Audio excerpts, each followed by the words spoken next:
challenge, in a decade of hope and fear, in an age of both knowledge and ignorance. The greater our knowledge increases, the greater our ignorance unfolds. What's interesting is that it seemed to give the country a focus, a direction to move in. And I think sometimes today I get real concerned about the fact that the country doesn't have a positive focus. I also was a young guy, and it was the late 60s, early 70s, and I also was enjoying that period of my life. I grew up in Kansas, and my dad moved up here to work with boring, and that kind of plays into all of this because my dad was pretty active in building parts for the space program. And I can even remember when I was young when the Russians put up the first Sputnik, and we would go out. My dad had all the dates and times that the Sputnik was going to go over. And so back then, I mean, everybody, and we would stand out in the yard and watch it go over. And it was kind of a neat time. That was just the beginning of the space program. And back then, you know, of course, even cartoons and stuff like that were space, you know. But things were coming into reality, you know, from when I was a little kid. None of those things had ever happened to this event when they landed on the moon. So it was a pretty exciting period of time.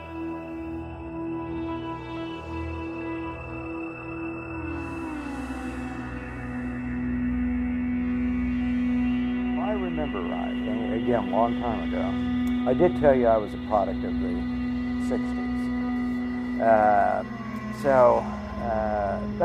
How I recall, you know, it was a big deal.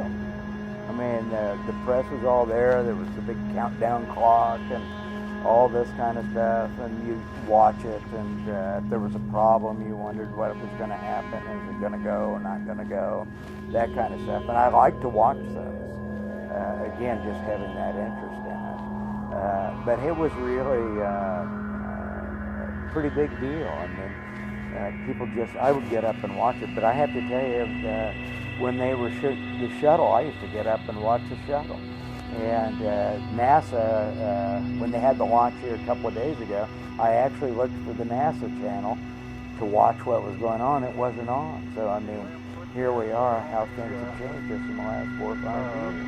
Depressed in the surface about 1 or 2 inches, although the surface appears to be very, very fine-grained as you get close to it. It's almost like a powder. Ground mass is very fine. I'm going to step off the limb now. That's one small step for man, one giant leap for mankind.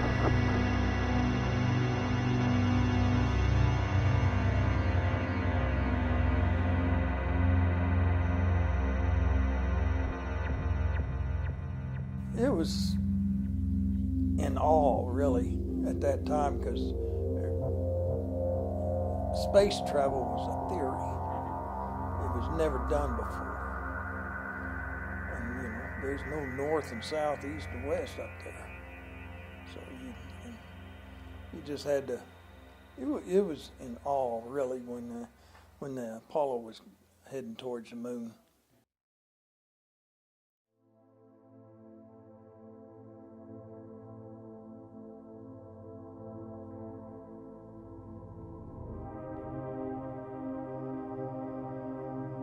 But those guys, they took a heck of a chance. They, you know, the odds were that they wouldn't come back. But they went ahead and took the chance because none of that was ever done before. So they didn't know what would work and what wouldn't.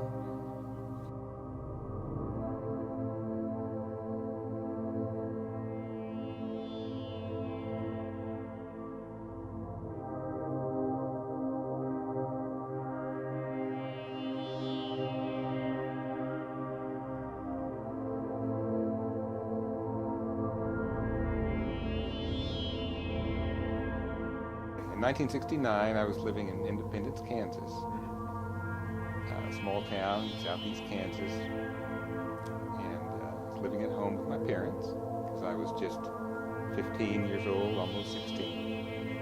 And down in the basement, we had our main TV was down there. It's kind of our family room. We had a small TV upstairs, but any major program, any big TV watching, we would do downstairs.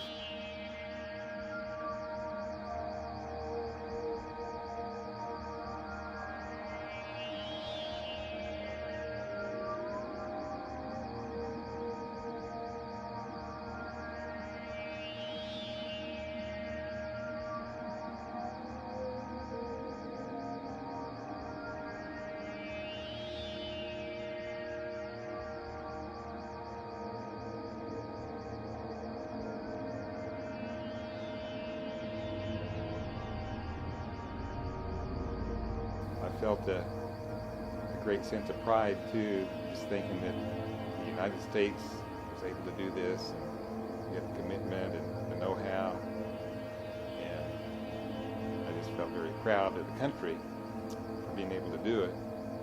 And just those first moments when the LAM landed on the moon and everything seemed to be okay, it was a very tense situation coming up to that.